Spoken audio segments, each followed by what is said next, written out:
ગુજરાતમાં ખુખાર વાવાઝોડું મચાવશે રીતસરની તબાહી. હાલ એક સાથે પાંચ નવી સિસ્ટમ સક્રિય બનીને દેશના ભિન્ન ભિન્ન રાજ્યમાં ભયંકર અસરો દર્શાવતી જોવા મળી રહી છે. જી હા દર્શક મિત્રો, ફરી એકવાર સ્વાગત છે આપ સર્વ દર્શક મિત્ર સાથીઓનું ગુજરાત દુનિયા યુટ્યુબ ચેનલમાં. આજે આપણે ગુજરાતના કયા કયા વિસ્તારમાં વરસાદ અંગે શું નવી આગાહી કરવામાં આવી રહી છે, કયા વિસ્તારની અંદર વરસાદનું જોર ગુજરાતમાં વધી રહેલું જોવા મળી રહ્યું છે. ભારતીય હવામાન વિભાગની તાજી લેટેસ્ટ અને નવી નકોર આગાહી પ્રમાણે કયા જિલ્લામાં કેવો પ્રકારનો વરસાદ પડતો જોવા મળવાનો છે. હાલ અત્યારે નવી સિસ્ટમ કયા વિસ્તારમાં સક્રિય બનતી જોવા મળી રહી છે. સિસ્ટમની દિશા બદલાઈને કઈ દિશા તરફ હવે ગતિઓ કરતી જોવા મળવાની છે અને સિસ્ટમની અસરના ભાગરૂપે ગુજરાતના કયા કયા જિલ્લામાં કેટલો વરસાદનો ખતરો મંડરાઈ રહ્યો છે, જે અંગેની તાજી લેટેસ્ટ અને નવી નકોર આગાહી આપણે મેળવવા જઈ રહ્યા છીએ. હાલ તમે જોઈ શકો છો, અત્યારે બંગાળની ખાડીના દરિયાના માધ્યમથી અને અરબ સાગરના દરિયાના માધ્યમ થકી સિસ્ટમની દિશાઓ બદલાઈને ગુજરાત તરફ ફંડોવાતી જોવા મળી રહી છે. નવી સિસ્ટમનું પરિભ્રમણ તીવ્ર બનીને સક્રિય બનતું હોવાના કારણે અત્યારે અનેક વિસ્તારોની અંદર ભેજયુક્ત અને તોફાની પવનોની તીવ્રતા પણ પલટાઈને ગુજરાતના વિસ્તારોની અંદર ભયંકર અસરો દર્શાવી રહેલી જોવા મળી રહી છે. બદલાઈ રહેલા હવામાનને ધ્યાનમાં રાખતા ગુજરાતની અંદર આજે અને હજી પણ આવનાર 3 દિવસ માટે ગુજરાતમાં વરસાદ વરસવાને લઈને નવી આગાહી કરવામાં આવી રહી છે. અત્યારે હવામાનની અંદર આવી રહેલા મોટા પલટાવને જોતા કચ્છના ક્ષેત્રની અંદર, સૌરાષ્ટ્રના વિસ્તાર અને દક્ષિણીય ગુજરાતના વિસ્તારમાં વરસાદનું જોર વધી રહેલું જોવા મળી રહ્યું છે. ભારતીય હવામાન વિભાગની પણ તાજી માહિતી પ્રમાણે ગુજરાતની અંદર આજે દક્ષિણીય ગુજરાતના વિસ્તારમાં, સૌરાષ્ટ્રના વિસ્તાર, મધ્ય ગુજરાત અને ઉત્તરીય ગુજરાતના વિસ્તારની અંદર હળવાથી મધ્યમ વરસાદ અને અનેક વિસ્તારની અંદર ગુજરાતની અંદર હવેથી તીવ્ર થંડરસ્ટ્રોમ એક્ટિવિટી થતી જોવા મળવાની છે. તોફાની પવન ફૂંકાતો હોય તેમ ગુજરાતના વિસ્તારની અંદર હવેથી ગાજવીજ વધતી જોવા મળવાની છે. જેમાં સૌરાષ્ટ્રના વિસ્તારોની જો આપણે માહિતી મેળવીએ તો સૌરાષ્ટ્રમાં દેવભૂમિ દ્વારકા, પોરબંદર, જુનાગઢ, ગીર સોમનાથના વિસ્તારથી લઈને અમરેલી, ભાવનગરના વિસ્તારથી બોટાદ, રાજકોટના ક્ષેત્રથી જામનગર, મોરબીના ક્ષેત્રથી સુરેન્દ્રનગરના વિસ્તારોની અંદર હળવાથી મધ્યમ વરસાદ વરસવાની નવી આગાહી આગામી 3 કલાક માટે દર્શાવવામાં આવી રહી છે.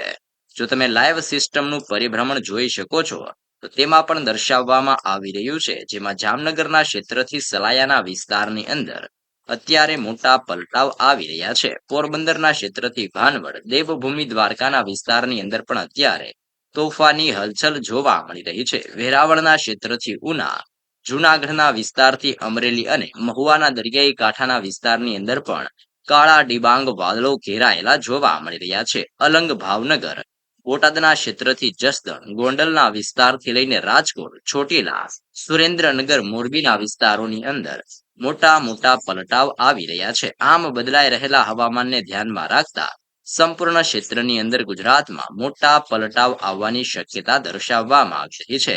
જેમ સિસ્ટમનું પરિભ્રમણ અસર દર્શાવી રહ્યું છે, તેમ મજબૂત વરસાદીય સિસ્ટમની સ્ટ્રફ લાઇન પણ અત્યારે સૌરાષ્ટ્રના સંપૂર્ણ વિસ્તારમાંથી પસાર થતી જોવા મળી રહી છે. આમ સૌરાષ્ટ્રના હવામાનની અંદર પણ આગામી કલાકોમાં મોટા પલટાવ સાથે 5 ઇંચ સુધીના વરસાદ વરસવાને લઈને મોટી આગાહી કરવામાં આવી રહી છે. જી હા દર્શક મિત્રો, બદલાઈ રહેલા હવામાનને ધ્યાનમાં રાખતા સૌરાષ્ટ્રની અંદર વરસાદનો ખતરો હવેથી વધતો જોવા મળી રહ્યો છે.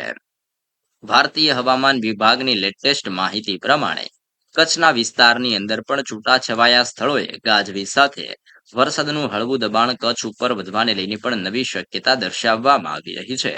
તમે લાઈવ પણ સિસ્ટમની અત્યારે માહિતી મેળવી શકો છો. જેમ સિસ્ટમનું પરિભ્રમણ બદલાઈને પોતાની અસર દર્શાવી રહ્યું છે, તેમ કચ્છના વિસ્તારની અંદર પણ અત્યારે મોટા પલટાવ આવી રહ્યા છે, જેમાં ખાવડના ક્ષેત્રથી ગાંધીધામ, રાપરના વિસ્તારથી બારડોલી, માંડવીના ક્ષેત્રથી નળિયા અને લખપતના વિસ્તારની અંદર મોટા પલટાવ આવતા હોય તેમ સંપૂર્ણ કચ્છના ક્ષેત્રની અંદર અત્યારે ઓચિંતાના મોટા પલટાવની શક્યતા આવતી જોવા મળી રહી છે. અને કચ્છના વિસ્તારની અંદર અત્યારે તમે જોઈ શકો છો એટલે 27 થી લઈને 28 ડિગ્રી સેલ્સિયસ સુધીનું ટેમ્પરેચર અત્યારે ભિન્ન ભિન્ન વિસ્તારોમાં જોવા મળી રહ્યું છે. આમ ઓચિંતાના પલટાવ આવવાની સાથે કચ્છના સંપૂર્ણ ક્ષેત્રમાં હળવાથી મધ્યમ વરસાદ વરસવાની નવી નકોર અને તાજી આગાહી કચ્છ માટે દર્શાવવામાં આવી રહી છે.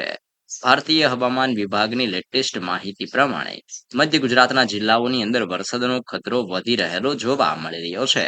જેમાં અહેમદાબાદ, આણંદના જિલ્લામાં, ખેડાના વિસ્તારથી પંચમહાલના ક્ષેત્રોમાં, દાહોદના વિસ્તારથી મહીસાગરના વિસ્તારની અંદર, આમ ખેડાના ક્ષેત્રથી વડોદરા અને છોટા ઉદેપુરના જિલ્લાની અંદર પણ મોટા મોટા પલટાવ આવતા હોય તેમ ગુજરાતના સંપૂર્ણ ક્ષેત્રની અંદર ઓચિંતાના મોટા પલટાવ સાથે સિસ્ટમની તીવ્ર પરિભ્રમણ અને સિસ્ટમની તીવ્ર ગતિવિધિ અત્યારે વધતી જોવા મળવાની છે. જી હા દર્શક મિત્રો, ખાસ કરીને મધ્ય ગુજરાતના વિસ્તારોની અંદર પણ વરસાદના ખતરા વધવાને લઈને મોટી શક્યતા દર્શાવવામાં આવી રહી છે. તમે લાઈવ પણ સિસ્ટમનું જોર જોઈ શકો છો. અત્યારે આ સંપૂર્ણ વિસ્તારની અંદર સિસ્ટમનું પરિભ્રમણ સક્રિય બનીને પોતાનો ઘેરાવો દર્શાવતી હોય તેમ આવનારી કલાકમાં અહેમદાબાદ, ધોળકા, નડિયાદ, ખંભાતના ક્ષેત્રની અંદર સાથે સાથે વધી રહેલી ગતિવિધિને ધ્યાનમાં રાખતા વડોદરા, ગોધરા, લુણાવાડા, દાહોદના ક્ષેત્રથી છોટા ઉદેપુર, ખેડાના વિસ્તારથી પંચમહાલ અને મહીસાગરના ક્ષેત્રની અંદર મોટા મોટા પલટાવ આવતા હોય તેમ મધ્ય ગુજરાતના વિસ્તારની અંદર પણ સિસ્ટમની ગતિવિધિ વધવાની સાથે આ સંપૂર્ણ ક્ષેત્રમાં ભારેથી લઈને તોફાની પવનોની તીવ્રતા સાથે મધ્ય ગુજરાતના વિસ્તારમાં હવેથી વરસાદનું તીવ્ર પરિભ્રમણ સક્રિય બનીને પોતાની અસર દર્શાવતું જોવા મળી રહ્યું છે. તમે લાઈવ પણ જોઈ શકો છો.